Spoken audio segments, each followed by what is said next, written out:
Right, we have, and it's unusual for us to do an interview after 9, but because our next guest is in Australia and there are time differences, it worked out. You know, I was lambasting the Law Society the other day for throwing out the report or calling for submissions on their independent legal review panel and then refusing to come on and talk about it. Well, clearly they had a discussion. And one of the people, and the issue that I have raised is that there appears in the recommendations to be a desire or the possibility of a law change in regards to the Conveyancing and Law Practitioners Act that would make some mention or recognition of the Treaty of Waitangi. And this seems curious to me, as the Law Society and lawyers have no obligation specifically under the so-called principles of the Treaty of Waitangi or the treaty itself. They were not signatories to it.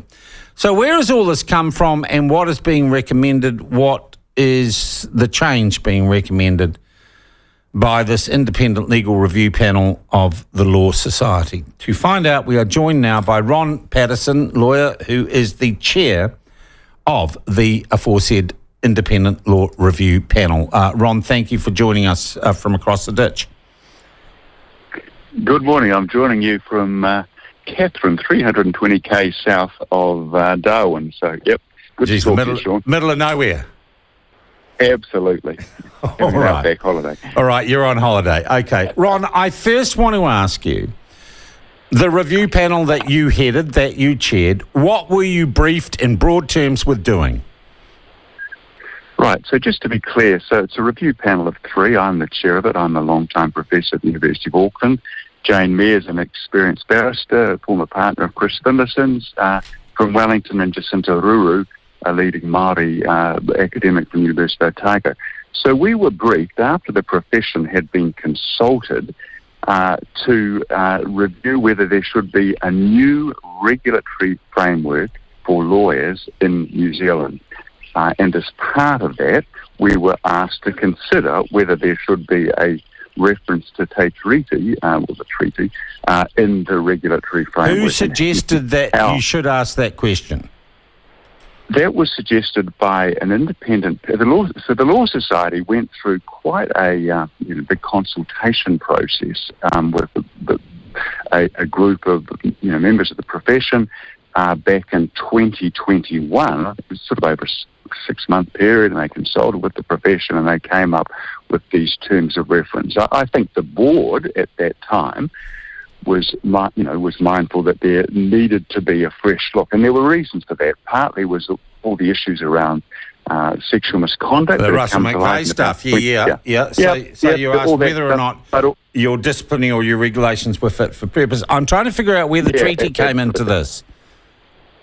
Well, I think where that came. I mean, I don't know for sure, but I think where that came into was the other bigger piece of it was. And really the key of part of our report is whether the Law Society should continue to be both the regulator, setting the rules for lawyers, but also the representative body, which is very odd. I mean, you don't have that in any other profession in New Zealand except the teachers. And what's happened internationally is all the countries we compare ourselves with have, except Scotland, are still resisting, but the United Kingdom and Australia and certainly in New South Wales and Victoria and Canada, they'd all moved away from that model. So that was the main focus. Yeah. But as you might expect in New Zealand in 2021, when they were setting this up, they said, and we should probably look at where the treaty fits in because Who said that? Who said that? That was in the terms of reference. Okay, and who wrote the terms of reference? It was in the terms of reference. It was called a steering group that was appointed by the Law Society. And I guess in fairness to them, they were probably recognising that under the New Zealand legislation guidelines say if you're going to have a new statute, you have to look at whether it is it's required to be consistent with the treaty. Yeah, but hang on, the Law Society doesn't have to be consistent with the treaty. No, the Law Society doesn't. But if there was going to be a new regulator, a new statutory entity, if that were to be created... But there isn't then at the moment, right? There isn't. No, but the main so there are two main recommendations in this report, right? Yep. One, that we should have a new regulator, that we should split. The New Zealand Law Society should no longer be the body that is the regulator of lawyers. Yeah. There should be a new body, call it what you will, and the Law Society can continue in its honourable tradition, and it's done a fine job of representing the interests of lawyers. So that was the first recommendation. The second one, and you probably had listeners raise this with you in the past, that the complaint system for lawyers is antiquated. Yeah, it is. It's terrible. And it doesn't serve the interests. And so we're the second you guys get away with, not quite murder, but geez, I've done some stories, and lawyers and law societies have covered up terrible, terrible malfeasance by your members. Well, the system, it's not a good system. And at the moment, the Law Society, they're trying to work within a framework, that doesn't really work. And I think part of the reason I was asked to chair this is that I had a lot of experience, including... So you're saying the two major recommendations are new complaints procedure and actually splitting off the regulatory operations of the Law Society and giving it to whom? Absolutely. Giving it to whom? To a new regulator. So the equivalent, which would be a government a government body or not? It would be a point. In our country, to Parliament, there'd be a statute, and the responsible minister would be responsible for appointing, the members. And what has the Treaty of Waitangi got to do? What has the Treaty of Waitangi got to do with any of that? So let's be really clear that the issue that people have been worried about, I think, and I can understand why, is whether individual lawyers would have some new obligation. That's what the debate's been about. That's what Chris Finderson and others have been talking about. I'm not sure that it is, but you say that's what they were talking about. Well, it is. I've read what they said. But that recommendation was rejected, and they know that it was rejected. Well, it wasn't at all clear in the debate. They were clear yesterday. Chris Finderson was clear about that yesterday. So that's off the table. Chris Finderson was. Yeah. So that's a really what is left point. about the treaty? No. Ron, what you're doing now is setting up a straw man, and I've already said that straw man's gone. No. What is about the Treaty of Waitangi in your recommendations? So what we've said in relation to that is that given that if there's going to be a new statute, which we've recommended, then consistent with the requirement under legislation guidelines, there should be a treaty reference so that the regulator, the entities that are set up, and the main one will be this new body that's set up, but we also have a Council for Legal Education, and we also have a disciplinary tribunal, so they'd have to work all that through. And we've said that there should be a reference. Now, we use the wording that's the current wording that's being used, but whatever wording is used, that will be an issue ultimately for government. So hang on. No, you didn't get to the vinegar stroke there, Ron. There must be reference to observing or being consistent with the principles of the Treaty of Waitangi in a new regulator for lawyers. Yeah, so wording we said. And my question to you, now that we've finally got there, why, Ron? Why? Because we're in 2023, because our Supreme Court has said that tikanga is first law in this country, because this is a statute dealing with the regulatory framework for lawyers in this country. And so that the notion that you might have a statement, such as the sort of statement that was in 6 of the statutes passed by the key English government and 60 other pieces of legislation. Man, you are advocating for this, Ron. You aren't independent. You've got a clear view, as I'm sure Jacinta Ruru has a clear view.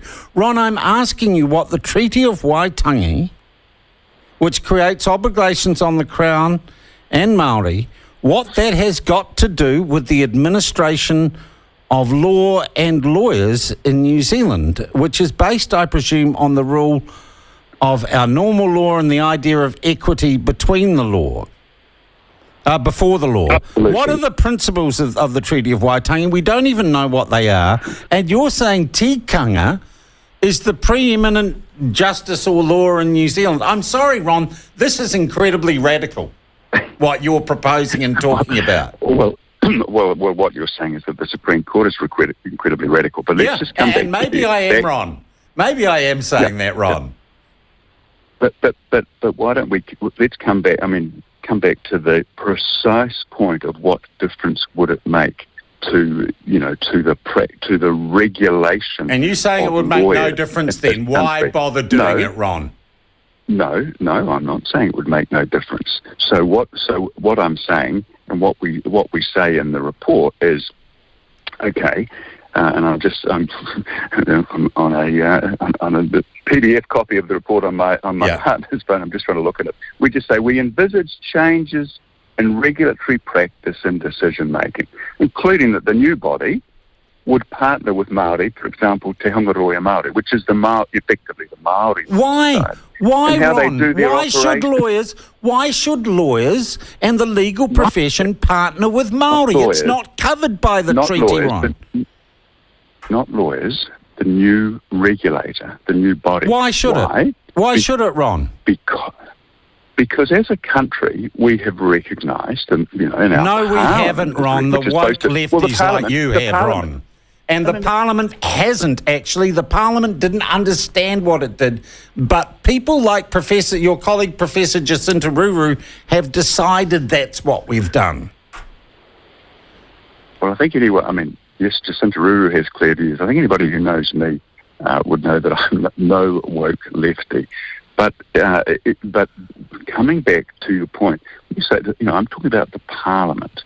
Why has the Parliament of this country passed 60 statutes that says that in some way we should recognise, if we're setting up a statutory entity, that's what we're talking about here, if we're creating a statutory entity, that it should work in partnership with Māori, or work as, for example, here. What on earth would that achieve?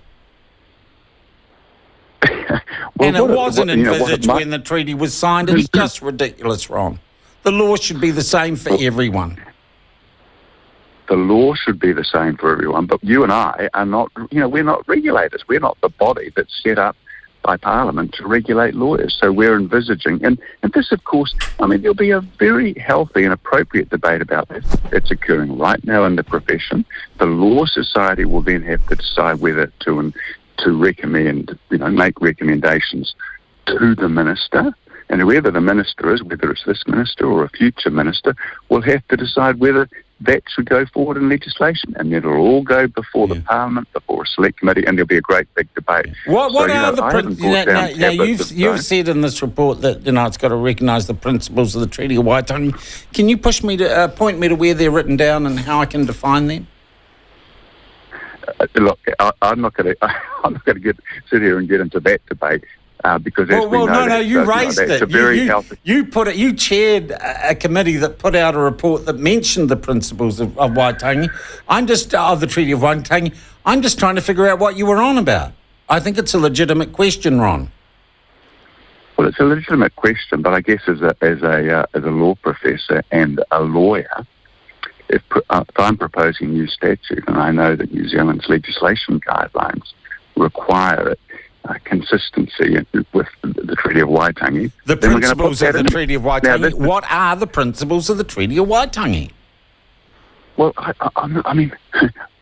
obviously I'm familiar, as you are, with the whole notion of partnership and... No. What are the principles of the Treaty of Waitangi that you mention in your report, Ron? Look, I'm not going to continue there.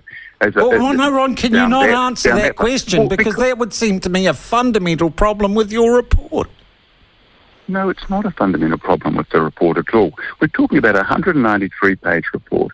We're talking about a couple of pages. Ron, I'm talking about what are the principles of the Treaty of Waitangi that you say any new act or any changes must be consistent with, and you can't tell me what the principles of the Treaty of Waitangi are, Ron. That's insane. Right, so yes. Well, when I'm sitting here in Katherine, Northern Territory, no, I can't. But if I was back at my office, Can you just point me to somewhere online I could search it and find them? Yes. Surely they must be codified somewhere. Yep. So if you open the document that's from the Parliamentary Council Office for legislation guidelines, you will find, I haven't got the exact reference, but you'll find so you're saying they're written down somewhere? It's footnoted in the report, and you can look at it there. Okay. All right, we'll go and have a look, because I've been looking for them for years, and I just cannot find what the principles of the Treaty of Waitangi are. Sean, I hope it's helpful to you and to your listeners. Have a look there. Ron, the final question before I leave you. Just why? What has the treaty got to do with the way lawyers do their jobs? Will it create a more just society? Well, I think one thing and probably one of the key emphases of this report is, that we want our lawyers to be competent. And you use the word best interests or best interests of their clients. And that's a major focus. That's the one fundamental new obligation that we've proposed in this report. And in other legislation, including our health practitioners legislation, we talk about competence in practicing in 2023 includes meeting the needs of all your clients. Yep. And so meeting the needs of all your clients, including your Māori clients, including your Pacific clients, obviously, including your Asian clients, but it includes cultural competence. That's not a new or radical idea. I'd rather have legal and professional competence, Ron. Cultural competence. Well, Who made up that term? I think many of us would want both, actually. Would we? So, I think many people would. What is cultural competence? See, Ron, every time I ask you a question, you come up with some new sort of critical race theory descriptor. Cultural competence. What the hell is cultural competence? So in New Zealand's Code of Patients' Rights, you'll find there a reference to being able to meet the needs, including the cultural needs of different cultural ethnic. Jeez, I don't want a doctor to meet my cultural needs. I want them to meet my medical needs, and I want a lawyer to meet my legal needs. Well, communication for patients and for clients is really important, and being able to understand your context is important. That's not radical theory. Yeah, and that's what a good doctor does, and they have always done, and what a good lawyer has always done, Ron. And they don't need a codified step-by-step guide to say that they need to do that. No, I don't. And this is not a code.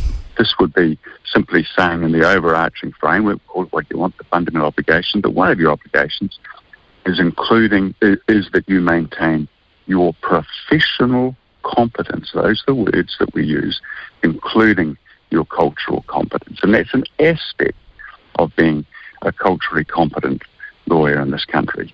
And so, for me, that's not radical. Clearly, for you, it is. I think for a lot of New Zealanders, it is, Ron. But I am going to say this. Thank you for taking time out from your holiday. I'm sorry to have disturbed you, but I thank you for at least talking to us this morning. And I hope you enjoy the rest of your trip in Aussie. Thank you very much. Cheers. That is Ron Patterson. He is chair of the Independent Law Review Panel. So that was an explanation. Yes, a new regulatory body for lawyers, which would have to take account of the principles of the Treaty of Waitangi that he says are written down somewhere. He doesn't sound like a bad rooster. But he's just so far down the rabbit hole, and every time, cultural competence. And it's really what we talked about with Elizabeth Rata. A whole way of thinking, a whole structure of insanity has come to be in this country since the late 1980s, which means a reasonable man like Ron Patterson actually believes what he's doing is right, and it's clearly not. Just remarkable. But I do say thank you, Ron, for fronting up. And I don't think there was any malice in what he did. He's just been brainwashed. I'm sorry.